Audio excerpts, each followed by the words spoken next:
Sa kabilang banda, sabay-sabay na hinintay ng tatlong matanda ang papasugod na pagbulusok ng aswang. Dahil sa naging matagumpay ang ginawa ni Tandang Bosyo kanina, ay napagpasyahan na rin ng dalawa na tanggapin ang atake ng aswang nang hindi gumagamit ng kabal at proteksyon. Naramdaman naman yon ng aswang na gobernador. Wala itong dapat ipag-alala dahil napinsala niya ng husto ang tagadurog. Hindi niya nararamdaman ang kabal at proteksyon ng dalawang matanda. Pagkakataon yun para mapinsala niya ang mga yun. Iniumang ng gobernador ang kanyang mga kuko sa kamay. Pinuntirya niya ang dibdib ng tagasalag na si Tandang Tasyo. Paniguradong tatagos ang kanyang mga kuko sa dibdib nito kung hindi yun gagamit ng kabal. Ngunit sa isang iglap ay nagawang iharang ni Tata Eko ang kanyang sarili sa papasugod na aswang. Sapul si Tata Eko sa kanyang sikmura na tumagos pa sa likod nito. "Tasya! Ano kang ginagawa mo diyan? Banat!" Sambit ng manggagamot habang nakabaon ang kamay ng aswang sa sikmura nito. Tumulo na rin ang dugo sa labi ng matandang manggagamot. Inilagay ni Tandang Tasyo ang lahat ng kanyang kabal sa kanyang kamao at mabilis na inatake ang aswang. Subalit sa isang iglap ay mabilis yung nakaiwas at napunta sa likod ng tagasalag.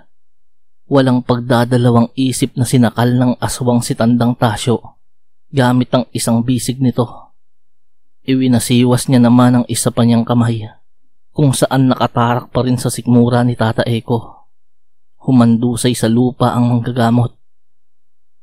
"Tanda, hindi gagana ang kabal mo kung ang paghinga mo ang pipigilan ko." Nang uuyam na sambit ng gobernador na mas diniinan pa ang pagkakasakal sa matanda. Nang biglang lumuwag ang pagkakasakal ng aswang na gobernador sa liig ni Tandang Tasyo. Napakapit yun sa kanyang kanang hita at ininda ang napakatinding sakit na nararamdaman doon. Ilang sandali pa ay labis na sakit na naman ang naramdaman niya sa isa niya pang hita. "Hindi! Anong nangyayari? Bakit napakasakit?" Atungal ni Gobernador Santiago.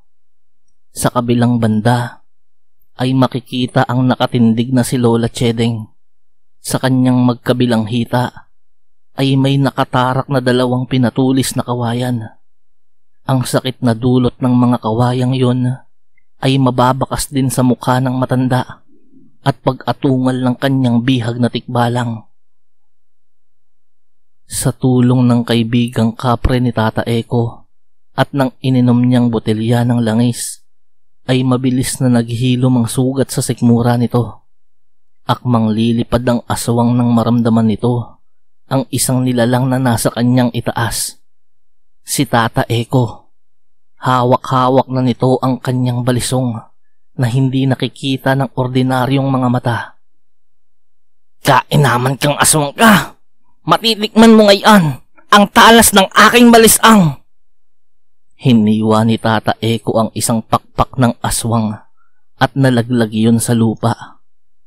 Akmang gaganti ng atake ang aswang, subalit muli na naman iyong nakaramdam ng matinding sakit sa kanyang kanang balikat. Mabilis na dumistansya si Tata Eko. Bilang manggagamot ay batid niyang malakas pa rin ang aswang. Sa sobrang tindi ng sakit na nararamdaman ng aswang, ay halos mawala na yun sa sarili. Papatayin ang unang makita, at ang una nitong nakita ay ang sugatang si Tandang Bosyo. Mas lalong tumaas ang enerhiya ng aswang. Delikado ang lagay ni Tandang Bosyo at alam iyon ng tatlong matanda. Mabilis tumakbo si Tandang Tasyo para bigyan ng proteksyon ng kaibigang si Tandang Bosyo. Mabilis ding tumakbo si Tata Eko patungo sa direksyon ni Lola Chedeng. Nakita kasi nito ang susunod na balak gawin ng matanda. Mabuti na lamang at umabot siya. Naipatong ni Tata Eko ang kanyang kamay sa balikat ni Lola Chedeng. Ibinigay niya ang 70% ng kanyang enerhiya sa matanda, kasabay ng pagbigkas ng pinakamalakas na orasyon sa pagpapagaling at pagpapahilom. Mabilis na itinarak ni Lola Chedeng sa kanyang dibdib ang isa pang pinatulis na kawayan.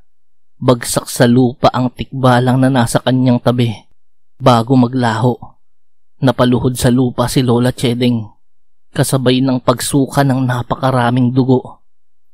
Nang nasa harap na ni Tandang Tasyo ang aswang, ay ibinalot nito ang lahat ng kanyang kabal sa kanyang buong katawan. Subalit naglaho ang aswang na yun sa kanyang harapan.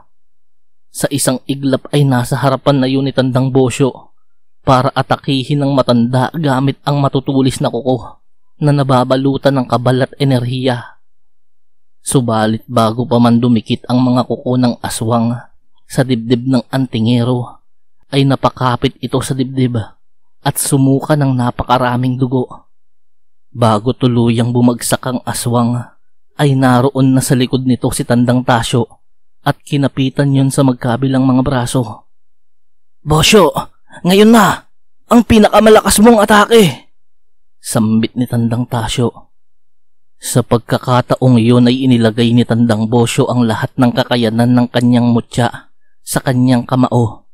Dumikit iyon sa lupa at lumubog na parang sobrang bigat. Sa isang iglap ay buong lakas na sinuntok ni Tandang Bosyo sa dibdib ang aswang na si Gobernador. Butas ang dibdib ng aswang, habang si Tandang Tasyo naman ay 40 metro ang itinalsik sa kasukalan. Sa sobrang bihasa nito sa paggamit ng kabal, ay hindi ganoon katindi ang natamo nitong pinsala dahil sa pag-atake ni Tandang Bosyo.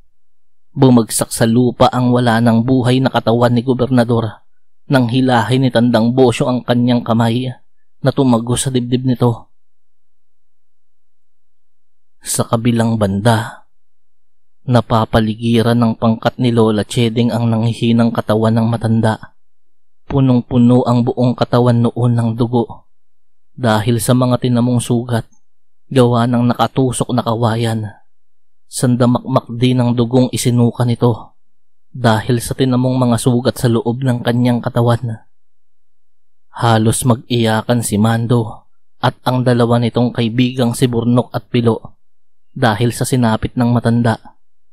Hindi nila magawang galawin ang katawan ng matanda dahil maaaring ikasawi nito ang anumang paggalaw sa parte ng katawan nito.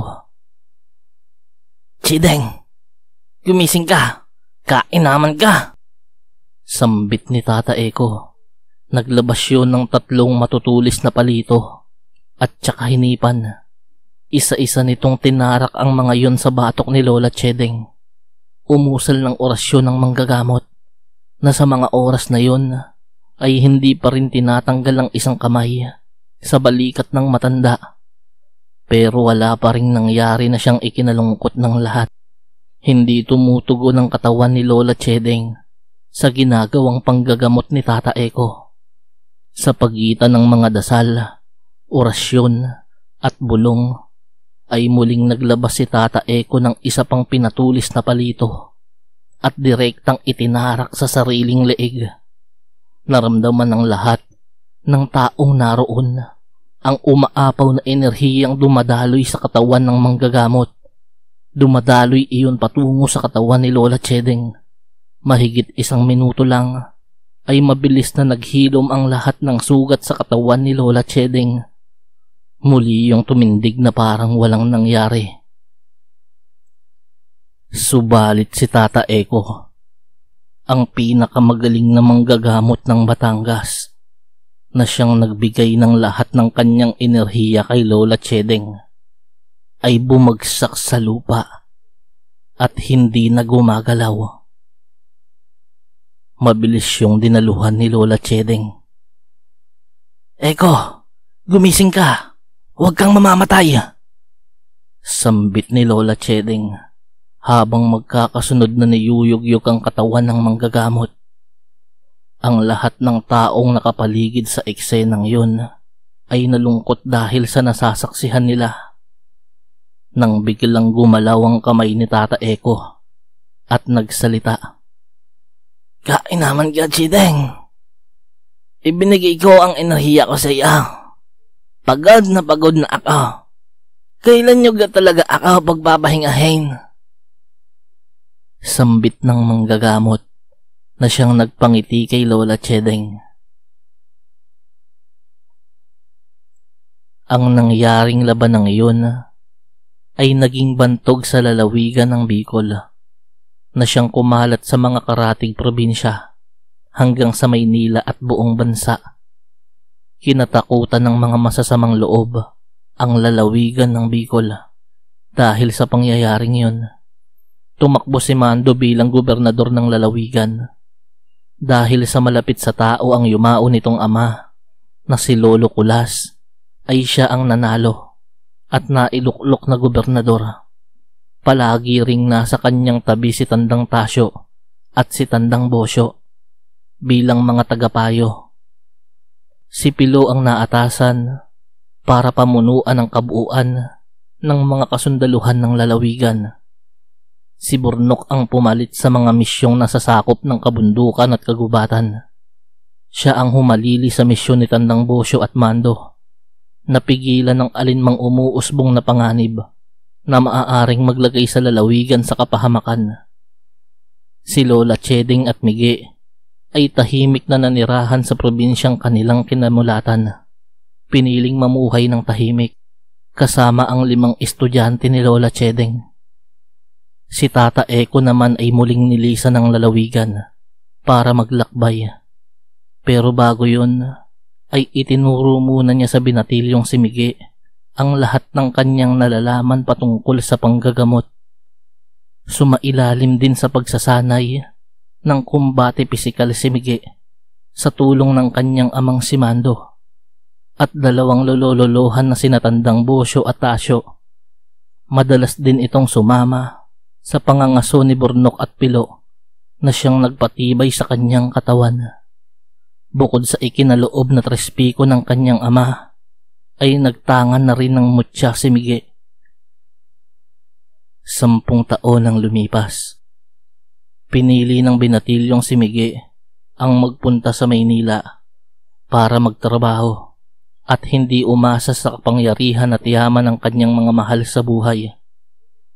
Gayunpaman ay dala-dala niya ang lahat ng mga karanasan na kanyang dinanas noong lumaban sila sa pangkat ng aswang na gobernador, kasama ang mga magagaling at malalakas na nilalang na pinangunahan ni Lola Chedeng.